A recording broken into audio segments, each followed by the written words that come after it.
Bismillahirrahmanirrahim. Assalamualaikum warahmatullahi wabarakatuh. Perkenalkan nama saya Didik Prayogo, NPM 2203050027. Nah, di sini saya akan memberikan pemahaman saya mengenai soal AS mitigasi bencana.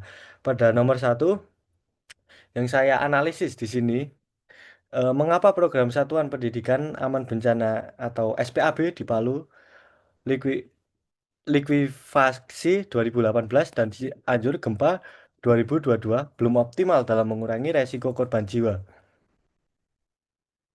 Menunjukkan beberapa faktor utama. Dari poin A, infrastruktur. Dari Palu, infrastruktur tidak dirancang untuk likuifasi. Jalur evakuasi dan zonasi aman tidak relevan ketika tanah bergerak masif. Program SPAB kurang mengakomodasi ancaman unik ini. Nah, jadi untuk di bencana Palu sendiri itu dari segi infrastrukturnya itu tidak mempertimbangkan dari pergerakan tanah yang masih masif. Nah, selanjutnya di Cianjur banyak bangunan sekolah rentan gempa, runtuh dan cepat, memblokir jalur evakuasi dan membuat zona aman tidak tercapai. Audit ketahanan bangunan serta renovasi kurang menjadi prioritas. Jadi dari kedua infrastruktur yang ada di sini memiliki kekurangannya pada masing-masing bangunan. Yang di yang di Palu yaitu bangunan atau infrastruktur tidak mempertimbangkan pergerakan tanah yang masif. Artinya di situ potensi rawan gempa. Dan untuk di Cianjur sendiri bangunannya sekolah rentan gempa. Yang artinya di sini bangunannya itu memang sudah tidak layak untuk dipakai, harus direnovasi oleh pihak pemerintah. Lanjut, di sini frekuensi simulasi bencana. Palu dan Cianjur, simulasi terlalu jarang dan seringkali generik, tidak spesifik terhadap ancaman dominan seperti likuifaksi atau gempa dengan karakteristik lokal. Kurangnya realisme dan skenario dan evaluasi pasca simulasi juga mengaruhi efektivitasnya, menyebabkan siswa dan guru panik atau lambat merespon. Jadi, eh, di sini untuk simulasi dalam dalam menghadapi bencana ketika sebelum dan saat dan pasca masih jarang untuk dilakukan. Terus selanjutnya tingkat partisipasi guru atau orang tua. Dari kedua tempat ini, tingkat partisipasi dalam pelatihan mitigasi bervariasi dan cenderung rendah. Sosialisasi serta edukasi berkelanjutan kurang efektif dan materi pelatihan mungkin tidak menarik atau relevan. Keterbatasan sumber daya dan kurangnya keterlibatan komunitas juga menghambat partisipasi aktif, membuat banyak pihak tidak siap bertindak cepat dan tepat saat bencana terjadi. Nah, jadi dari permasalahan mengenai partisipasi guru dan orang tua di kedua tempat ini sangat kompleks. Jadi dari segi sosialisasi, terus kurangnya sumber daya dan keterlibatan komunitas seperti BPDB atau BMKG itu tidak ada partisipasi secara langsung dalam menghadapi ketika terjadi sebuah bencana ini. Selanjutnya, solusi. Solusi dari segi aspek geografis dan demografis. Palu memiliki dataran aluvial yang rentan likuifaksi dan terletak di pesisir dengan potensi tsunami. Demografi Kota Palu padat dengan banyak sekolah yang berada di area rawan bencana. Di Cianjur didominasi pegunungan dengan tanah labil, menjadikannya rentan gempa, bumi dangkal, dan longsor. Struktur bangunan yang banyak belum sesuai dengan standar tahan gempa, dan pemukiman tersebar di lereng bukit.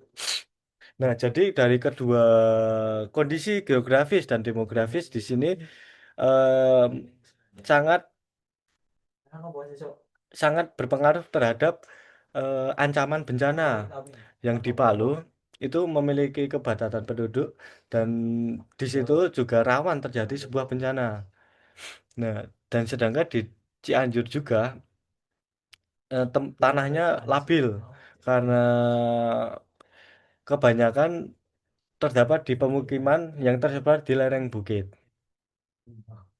Lanjut, solusi B. Integrasi teknologi. Gunakan pemodelan geoteknik 3D untuk simulasi kinerja bangunan di tanah rentan likuifaksi dan gempa.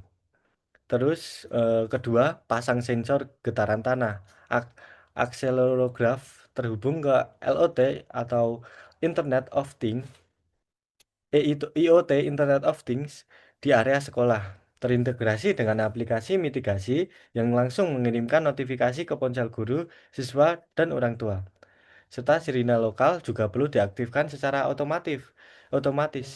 Gunakan drone untuk pemetaan topografi detail dan analisis stabil lereng mengintegrasikannya dengan SIG atau untuk visualisasi resiko. Nah, jadi di sini harus ada di sini juga integrasi teknologi sangat penting untuk menangani solusi yang ada di Palu dan juga di Cianjur. Mulai dari pemodelan geoteknik 3D, terus pasang sensor getaran tanah, terus jadi fungsinya nanti ketika memasang sensor getaran tanah, lalu dihubungkan ke internet, akan muncul notifikasi ke ponsel guru, siswa, dan orang tua ketika terjadi ancaman sebuah bencana. Dan yang terakhir yaitu pemetaan terhadap eh, tempat atau lokasi yang rawan terjadi sebuah gempa atau rawan terjadinya tsunami. Lanjut, sesuai dengan Permendikbud, aduh,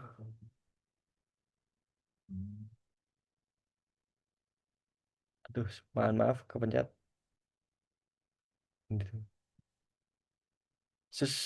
Sesuai dengan Permendikbud nomor 33 tahun 2019 tentang SPAB, sekolah harus mengintegrasikan tiga pilar utama. Yang pertama, fasilitas sekolah aman, manajemen bencana di sekolah, dan pendidikan pencegahan serta pengurangan resiko bencana. Implementasi program harus dijalankan secara serius dengan dukungan pemerintah daerah melalui pembentukan Sekber SPAB dan program pelatihan intensif serta sosialisasi yang rutin sesuai peraturan Gubernur Sulawesi nomor 26 tahun 2020. Pemerintah daerah harus memperkuat koordinasi multi pihak termasuk BPDB, Dinas Pendidikan, dan lembaga kemanusiaan serta masyarakat untuk mengembangkan kapasitas mitigasi dan membuat sekolah tahan bencana sebagai zona aman dan edukatif.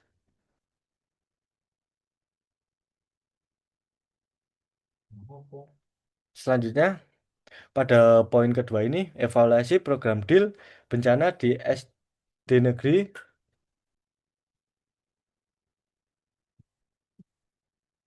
Garut. Aduh,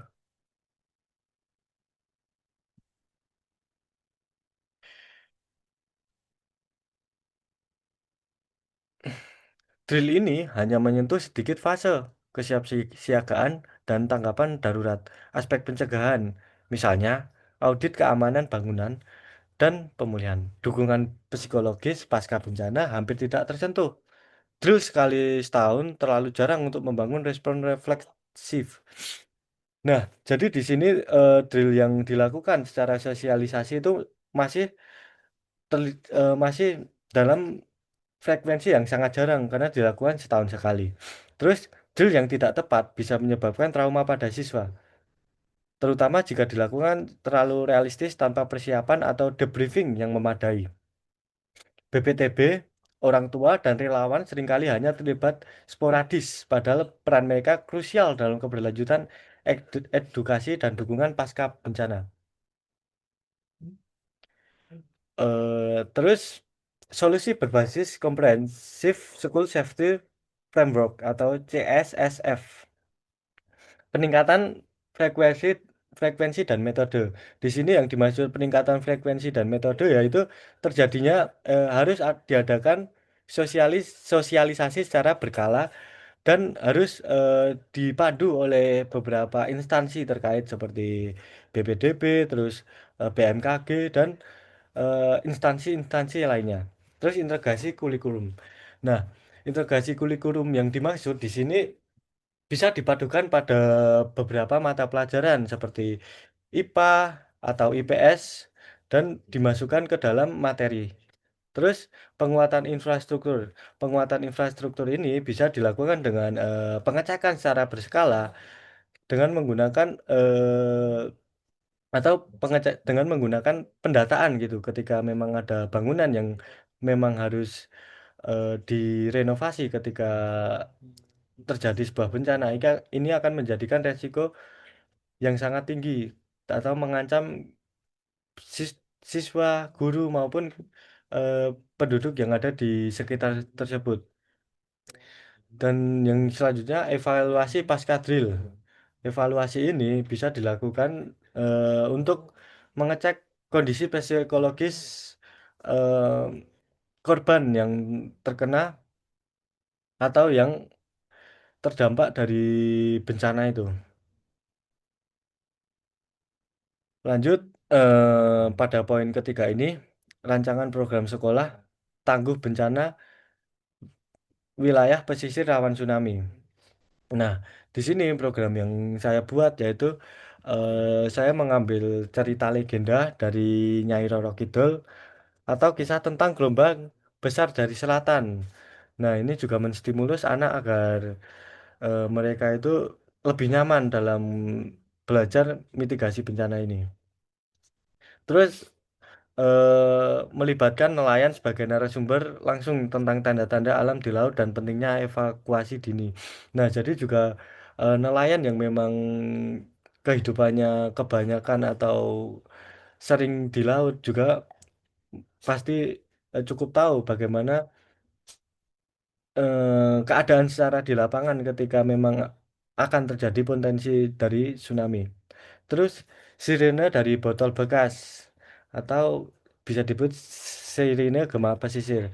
Nah, sirene ini bisa menjadi petanda ketika memang akan terjadi sebuah potensi tsunami, maka kita juga bisa menggunakan botol bekas ini untuk kode. Terus bulan satu atau eh, rundown pada bulan satu yaitu membuat tim inti program yang terdiri dari guru, siswa, terus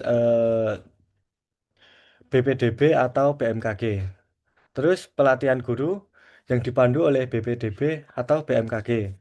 Terus di bulan ketiga, implementasi materi mitigasi berbasis kearifan lokal di kelas.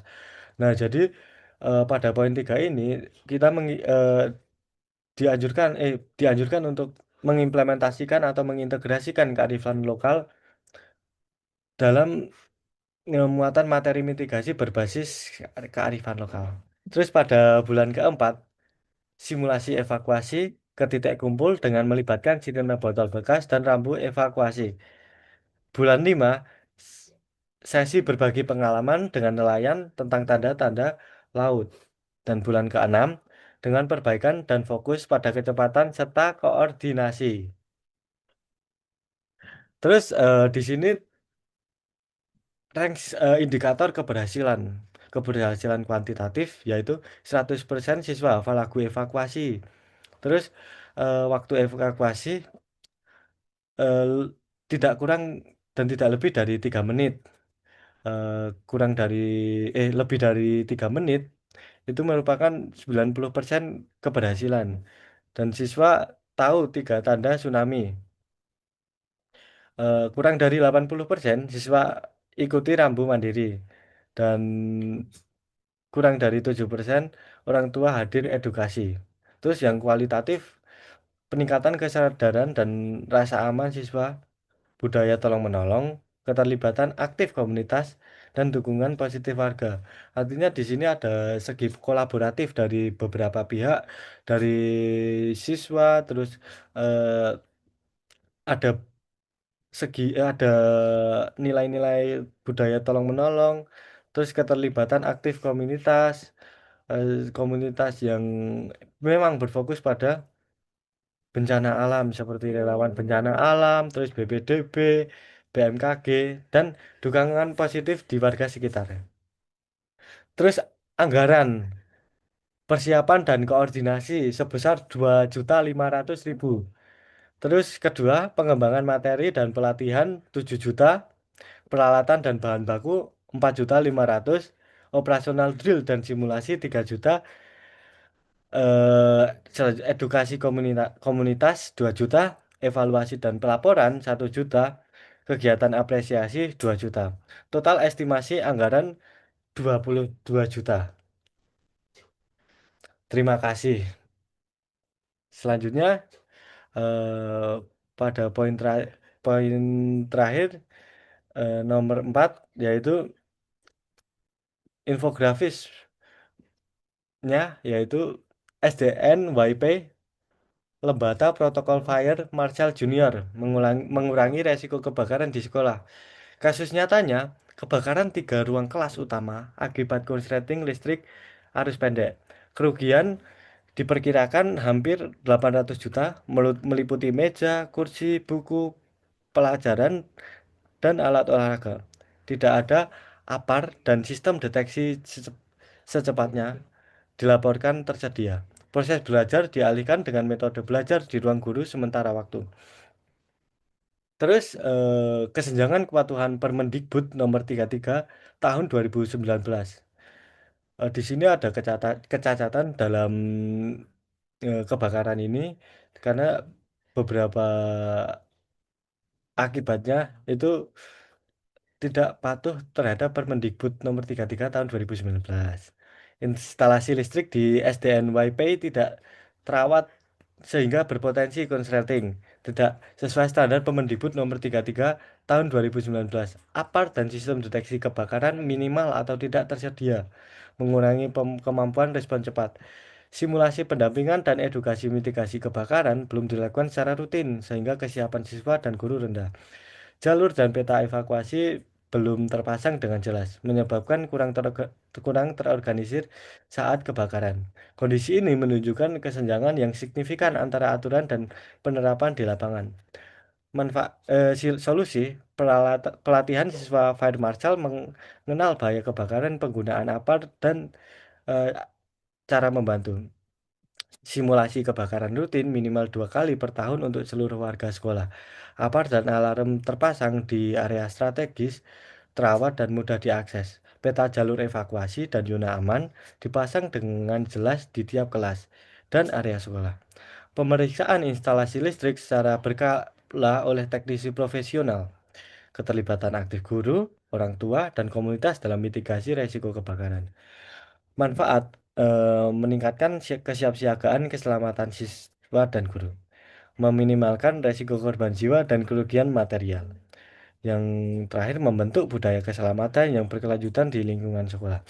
Oke, dari jawaban-jawaban yang telah saya uraikan, di sini saya menyimpulkan bahwa dari beberapa kasus tadi sebenarnya mengalami beberapa masalah yang cukup kompleks. Yang pertama yaitu minimnya sosialisasi yang dilakukan oleh beberapa pihak, termasuk dari pihak sekolah, terus dari pihak BPDB atau BMKG, itu masih minim, atau bahkan bisa dikatakan masih eh, sangat tidak diperhatikan mengenai mitigasi bencana ini ketika memang eh, ini menjadi salah satu apa ya menjadi salah satu masalah yang sangat krusial ketika tidak ada sosialisasi maupun tidak ada eh, latihan ketika menghadapi bencana. Terus kedua, fasilitas atau infrastruktur yang ada di sekolah itu sangat rawan terjadi sangat ketika terjadi sebuah bencana sangat rawan untuk roboh. Artinya di sini juga dari segi infrastruktur itu tidak diperhatikan oleh sekolah, oleh pihak pemerintah juga. Nah, jadi ini juga menjadikan resiko korban jiwa ketika memang infrastruktur itu tidak diperhatikan. Dan yang terakhir, kurangnya kolaborasi atau kurangnya kolaborasi antara pihak guru, orang tua, siswa, dan eh, BPDB ataupun BMKG. Nah, jadi di sini tuh sebenarnya masalahnya tuh sangat kompleks menurut saya. Jadi cukup sekian penjelasan dari saya. Jika ada salah kata atau kurang, saya mohon maaf. Wabillahi taufik wal hidayah. Wassalamualaikum warahmatullahi wabarakatuh.